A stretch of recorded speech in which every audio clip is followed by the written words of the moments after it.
But thank you for being here. This will be our last Soldiers of Christ until after summer.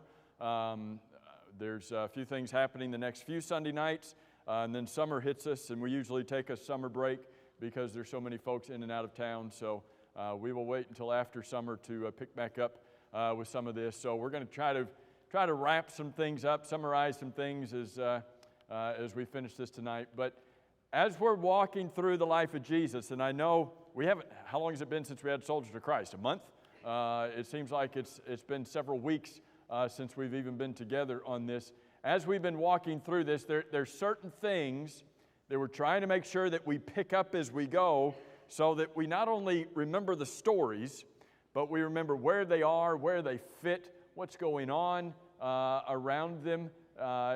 When you're a child, and part of Soldiers of Christ is for children, we want our children to remember, where was Jesus born? What city was Jesus born in?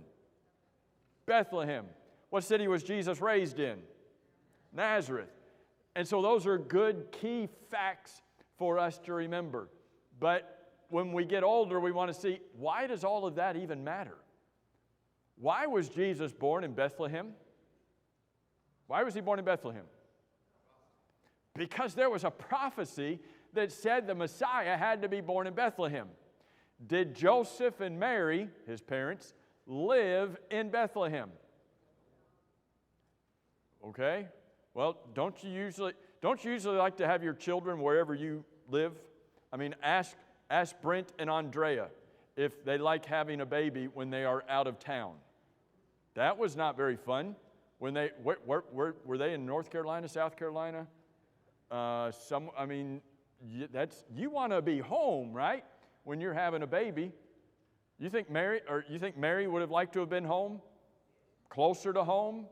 She doesn't have her OBGYN. She's completely the Lamaze classes. I mean, some people miss Lamaze classes, but they had their classes. They know the drills. They know the hospital, and all of a sudden they're out of town. And you know I'm being facetious by all of that. But when you're in another place, but why? Because there was a prophecy. How did they end up in Bethlehem? Census. And there was, why all of a sudden did they have to go down there? Why did the Roman government all of a sudden decide, you know what, we need to have a census and we need you to go back to your hometown? Why now? Why all of a sudden now? And there's a variety of answers you might give to that. Let me give you one answer. The providence of God. Did God know the prophecy about Bethlehem? Yeah, he made it. Was God going to work it out for them to get to Bethlehem? Yes, and he did. So when I'm a little kid, what city? Bethlehem, born in Bethlehem. What city was he raised in? Nazareth. When I get older, I need to be able to connect those two and say, wait a minute. God was at work in that. Is God still at work today? Or did he stop?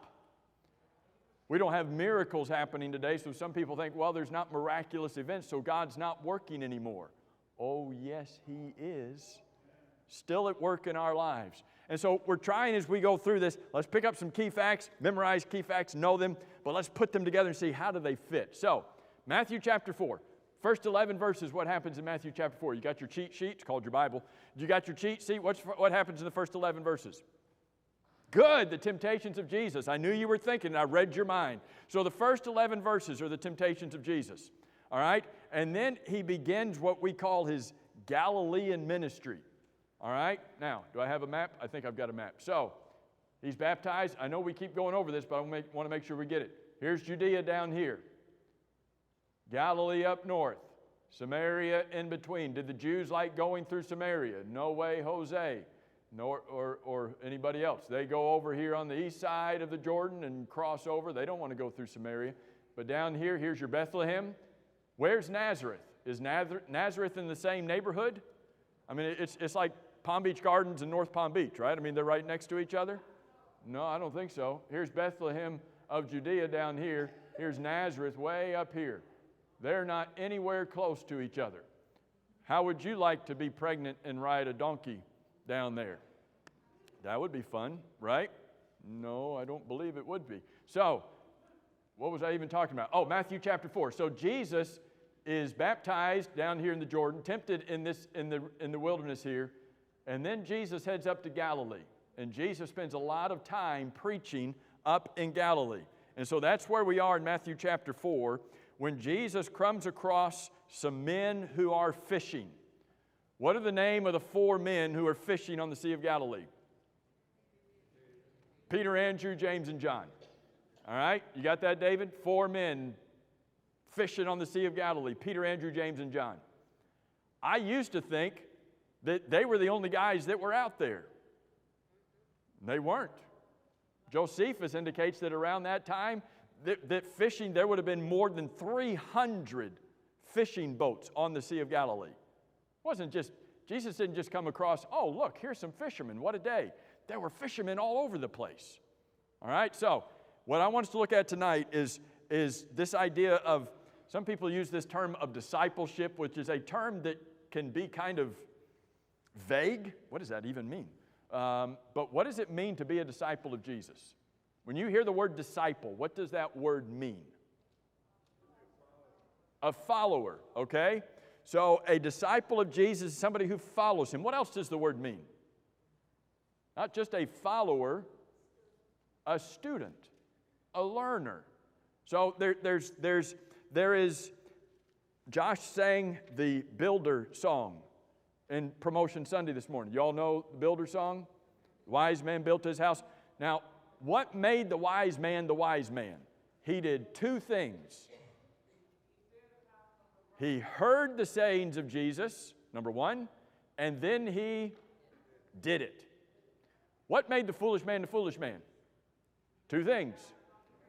He heard the sayings of Jesus and didn't do them. What's the difference between a wise man and a foolish man? Doing and not doing. So, and when we're thinking about that Builder song, that's what it is. Josh talked about that's our foundation. Is not just hearing what Jesus says, but doing it. That's what a disciple is. A disciple is a learner. He hears, he's a student, and then he is a doer. He is a follower. So, how many weeks ago were we? I don't even know how many weeks ago we were together. Whatever weeks ago, we got through these first 2 ideas, and then I want to finish this list, and then we're going to get right into our worship. In order to be a disciple of Jesus, there's Jesus' part, and there's our part. We're not talking about our part so much. We're going to talk a little bit about it, but we're talking about what's Jesus' part in us becoming a disciple. And we see all of this right here in Matthew chapter 4, because this is when Jesus is calling, sometimes what we call calling his first disciples, but really this happened earlier. Was this the first time that Peter, Andrew, James, and John had met Jesus? Shake your head, just shake your head this way. Lucas, is this the first time that Peter, Andrew, James, and John met Jesus? No, it's not. Good answer, all right? When was the first time they met him? Good. John chapter 1 is the first time that we have recorded anyway, that they met Jesus. Who introduced them? Who introduced Peter, Andrew, James, and John to Jesus? Who introduced you to your significant other? Did somebody introduce you, or did you all just like say their parents? That's a good answer. So, are parents responsible for introducing children to Jesus? Yeah, they're responsible. Is it the Bible class teacher's responsibility to introduce the kids to Jesus? Well, hopefully their parents have already introduced them. Have you ever met somebody for like a second or third time, but you had already met them before? And you walk up to them and you introduce yourself, and they're like, oh, I already met. I do it all the time. I introduce myself to people, and they're like, yeah, I met you a few weeks ago. I'm like, hello. You know, embarrassment, I should have remembered, right? So you introduce yourself to somebody else until you get to know them. Now, Peter, Andrew, James, and John, they're kind of introduced to Jesus here on the Sea of Galilee, but they had already been introduced before. There was a guy who did some baptizing, and he pointed out to Peter, Andrew, James, and John, and he said, behold the Lamb of God who takes away the sin of the world. What was that guy's name who did some baptizing? John the Baptizer. His name's John. He introduces them back in John chapter 1. So, this is not the first time, but Jesus is walking along the Sea of Galilee. And in order to become a disciple, Jesus initiates the relationship. I find that fascinating. Back in that day, students usually sought out their teachers, not the other way around. What's happening here? The teacher is seeking out his students. Jesus initiates the relationship. Did Jesus initiate the relationship with us, or did we initiate it? While we were yet sinners, Christ died for us. He initiated the relationship. Jesus identifies people who are going to follow after him. Who did he choose? Did he pick the lazy guys who were just sitting over there under the shade tree, enjoying and relaxing during the day? Who did he choose? Busy guys. What were they doing? They were fishing, had been fishing. Now what were they doing? When he meets them in John chapter 4, what are they doing when Jesus finds them? In verse 18, Peter and Andrew are casting the net. And then go down to verse 21. What are James and John doing? Fixing their nets. So some are fishing, some are mending. They are engaged in activity, and Jesus says, that's the kind of people I want. People who are already busy, people who are already working. If Jesus wanted to choose a disciple today, would he choose me and you? Would he say, oh, they're already busy? Or would he say, oh, well, David's just sitting over there doing nothing. He doesn't have anything better to do. Okay, David, come over here. He didn't pick people who didn't have anything better to do. He picked people who were already hard workers. That's who Jesus wants as his disciples. All right, we already dealt with those two. Number 3, Jesus positions his disciples. What does that mean? Jesus said, and you might not have this word in this passage, but it's going to be in some other passages. Jesus said to follow after me. Can you get a picture of some ducks walking in a row? Is there a leader out there in the front? And you see that mama duck who's out there, and the little cute ducklings? What happens? How can the ducklings be so cute and then end up not being so cute? Caleb, what happened? I mean, they're so cute. They're like little yellow fuzzballs, and then they grow up and they look like a duck. What happened? All right, sorry, off track, different story. All right, so get your mind. You got the mama duck and you got the little baby ducks. Are they walking in a line? Are there ducks, I guess? Are they following the leader? Do you all still walk in a line to go to the cafeteria, to go to the library? You walk in a line? Okay, are there, what was that, Stephen? No. All right, so that's the difference between elementary school and high school, right? Okay, so that's the difference between this morning. The kids coming up and talking into the mic and the other kids walking. Okay, so difference in kids. All right, so what was our point here? All right, so are there still line leaders at school? Do you have line leaders? You have jobs. Awesome. So you've got the line leader. And so that's your job that day, is to be the line leader, and everybody else is supposed to follow. All right, in our relationship with Jesus, who's the line leader? Oh, that's Jesus. That's not me. Do we sometimes get those roles reversed? Do we sometimes want to be the line leader and have Jesus kind of follow in behind us and approve and agree with what's going on? Oh, Jesus will be okay with this. Or do we surrender and say, no, Jesus is the authority here. Jesus is the sovereign Lord. I didn't get to those. He is Lord of all. I didn't get to those last, is it 5 words? I can't count the words. I didn't get to those last words in Acts 10 and verse 36 in the sermon this morning. The last word of that, Acts 10 and verse 36 says, He is Lord of all. How many words is that? 5? Who's He Lord of? Everybody. Of all. So, everybody, right? So, is He Lord of my life? When Jesus is looking for disciples, He's not looking for me to be the line leader. Not over Him. He's looking for me to follow after Him. To get behind Him, to surrender myself to Him, and to attach myself to Him. What happens if a little duckling gets separated from the mama duck? Bingo, thank you. It gets lost. Can you picture that little duckling lost? What?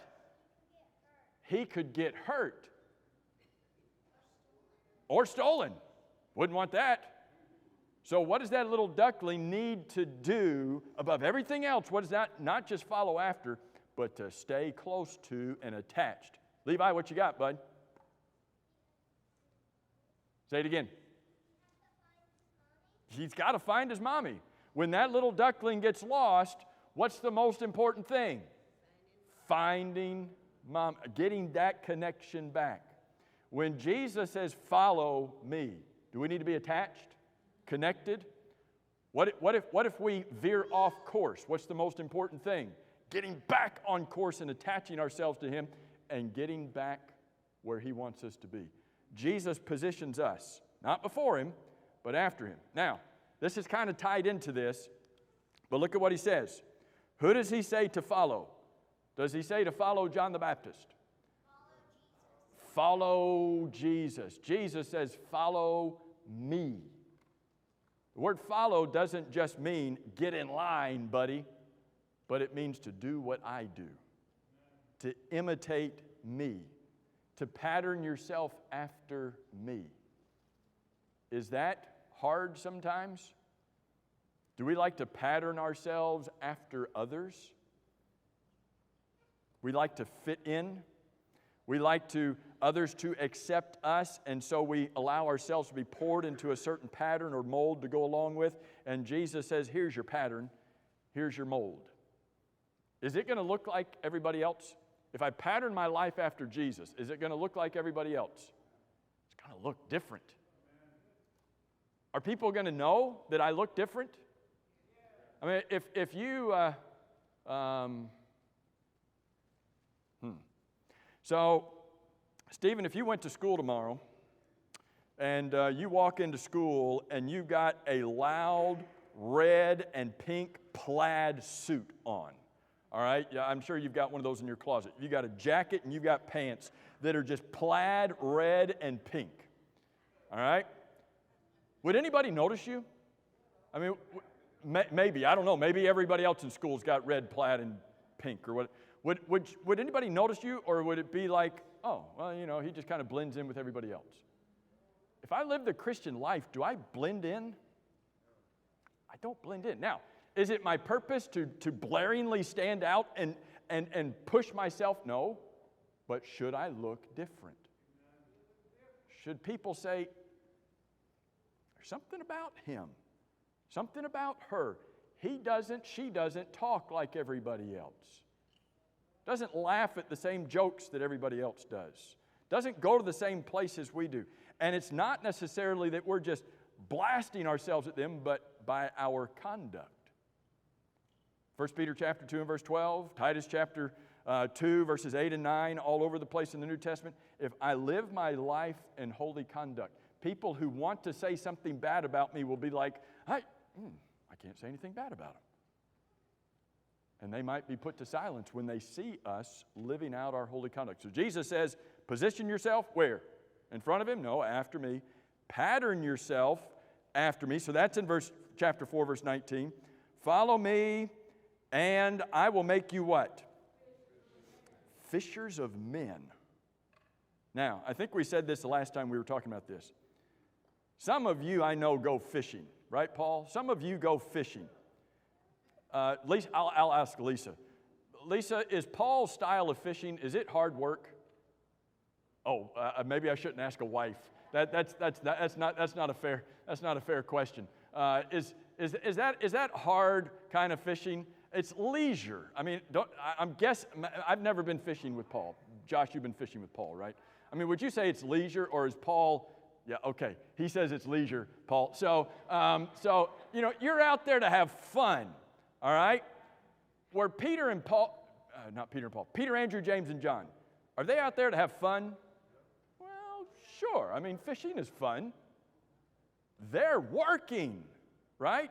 So Jesus says, hey, come over here, and I'm going to give you a leisurely life where you don't have to do anything. Forget that fishing for fish stuff. Come over here and fish for men, because they're a lot easier to catch, right? Are men a lot easier to catch than fish? No? Why not? They're not easier to catch? What is required to catch? Ladies, don't misunderstand. I'm going to ask this question, then I'm going to qualify it. What is required to catch a man? For Jesus, okay? What's required to catch a man for Jesus? To convert somebody. What's required for that? You've got to convince them. How do you convince them? Say it again. They have to make a choice. What's involved in that? What do I need to do? I've got to teach them. In order to teach them, what does that require of me? I've got to learn. I've got to study. All of a sudden, this is work. I've got to study. I've got to learn. I've got to talk. I've got to teach. I've got to give them, here's your choices. Why are you faltering between two opinions? Choose this or choose this. That involves effort. But once I do it, right? Once I do it, everybody's going to accept it. They're going to grab a hold of it. They're going to bite onto the bait, as it were, and I will catch everybody once I study and learn and teach and convince. Everybody's going to accept it, right? Novell, you ever been fishing? Real fishing. You ever been fishing and not caught anything? You been fishing and not caught anything? About every time I go. Why do you keep going fishing? This is like a legitimate question for me, okay? So why do you keep going fishing if you keep not catching anything? Oh, what an answer. Boy, you're my favorite person now. Lucas was a minute ago, but now Novell is. The anticipation of catching something. Has anybody ever rejected you in your attempts to catch them for Jesus? Lots of times, right? Why do you keep going and trying again with somebody else? The anticipation of catching somebody for Jesus. Is that hard work? That's what Jesus enrolled us to do. He took these guys who were trying to get fish out of the water and into the boat, and now he's trying to get guys to get people out of the world and into the kingdom. And he says it's going to involve much the same process. Real quick, let me put this up here, and then we're going to get into our worship. Jesus equips the disciple for the work. Follow me, and what's the next word? Follow me, comma, and it's a little word. It has this many letters. Follow me, and I will do what? Make you. And if you go over to Mark's version, Mark's account of this in Mark chapter 1 and verse 17, he says, follow me and I will make you become. So once I'm baptized, I'm like a perfect fisherman, fully equipped. I've got all the gear and I'm ready to go, right? Or do I need to become a fisher of men? How do I become a fisherman? Jesus says, I will make you. How often do we think it's all about us? I've got to learn. I've got to study. I've got to teach. I've got to convince. I. Who is saying the word I in Matthew 4 and verse 19? Jesus. He equips us with everything that we need. And if somebody doesn't want what we have to offer them, that's not our fault. But we need to keep doing it in anticipation of finding somebody who does want it.